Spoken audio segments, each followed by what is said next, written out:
হয়েছে তো, সামনে স্যান্ডেলটা অপরিষ্কার হয়ে আছে।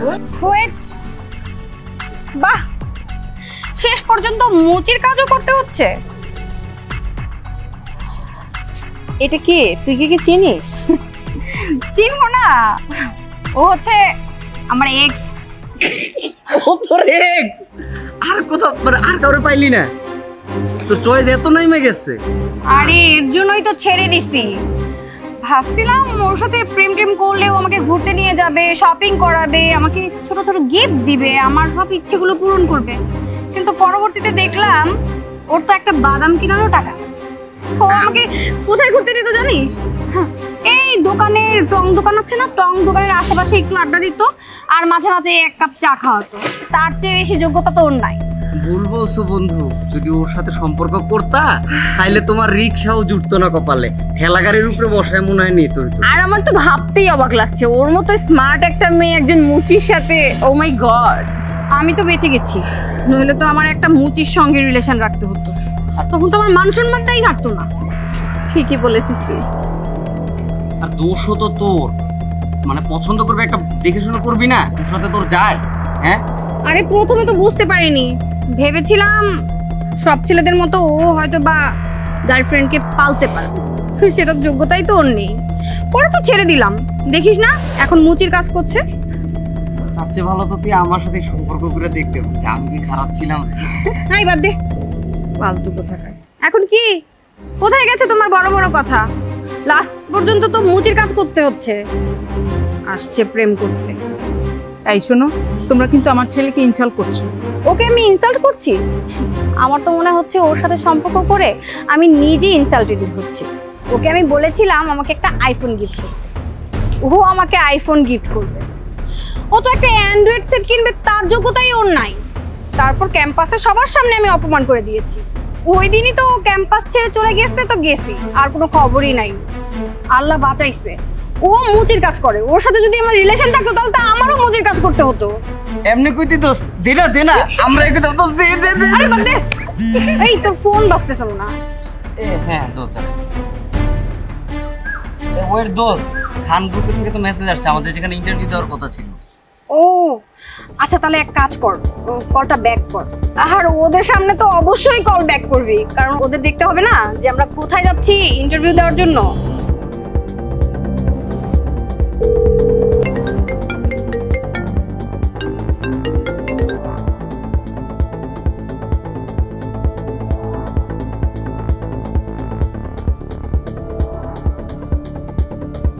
আবার দিতে দোস্ত,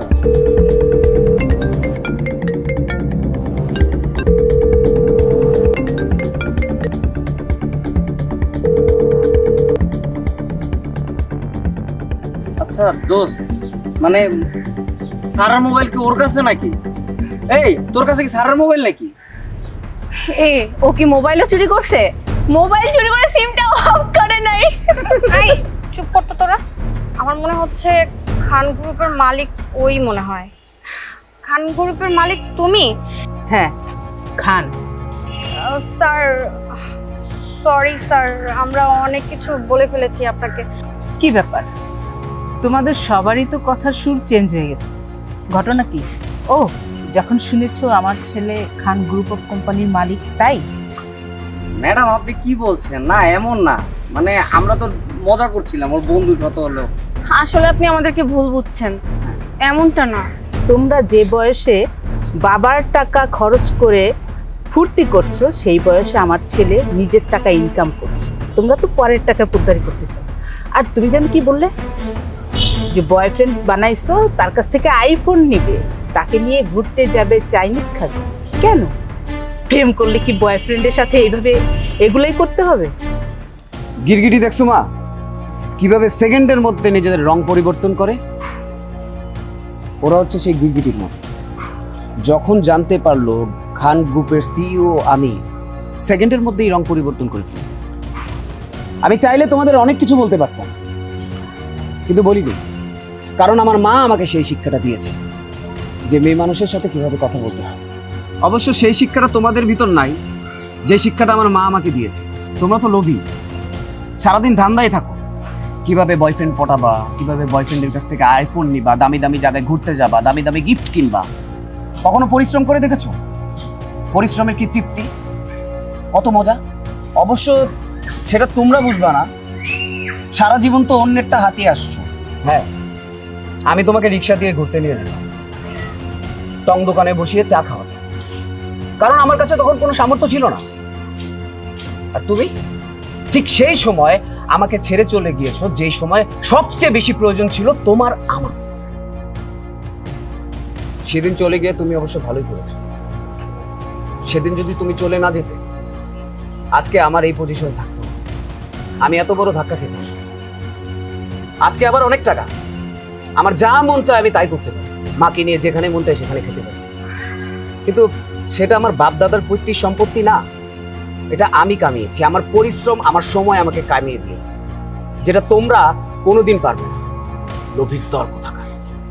আসলে স্যার, আসলে সবকিছু একটা মিস্টেক হয়ে গেছে, আমরা ভুল করে ফেলেছি। আপনি কিছু মনে করবেন না প্লিজ, আমাদেরকে ক্ষমা করে দেন। আর চাকরিটা আমাদের খুব দরকার। মা, ওদের সাথে আমি কোনো কথা বলতে চাইতেছি না, চলো তো চলো। দাঁড়া, শোনো মেয়ে, আমি আমার ছেলেকে যে শিক্ষাটা দিয়েছি সে শিক্ষাটা তোমরা তোমাদের ফ্যামিলি থেকে পাওনি। যদি পেতে তাহলে তোমাদের এতটা অধঃপতন হতো না। আর তোমাকে বলছি, তুমি তো আমার ছেলের সাথে সম্পর্ক করেছিলে, তাকে তুমি ভালোবাসতে, কিন্তু কিভাবে পারলে তুমি ভালোবাসা মানুষকে দুর্দিনে ফেলে যেতে? কিন্তু তোমরা এই যুগের মেয়েরা, তোমাদের ভিতরে এত লোভ কাজ করে বলার বাইরে। এগুলো আসলে ঠিক না। যদি তোমার ফ্যামিলি থেকে শিক্ষাটা পেতে তাহলে তোমরা এগুলা করতে না।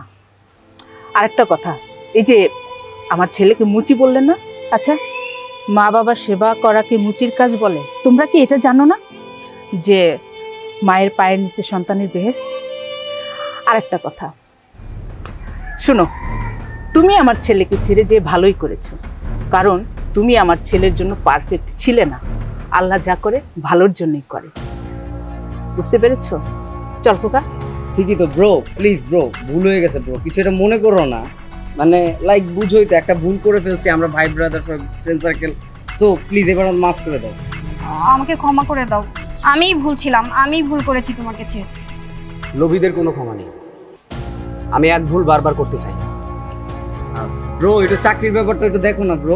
ইম্পসিবল, তোমাদের সাথে কোনো ডিলে যাব না। চলো মা, এদের সাথে কথা বলে আল্লাহ।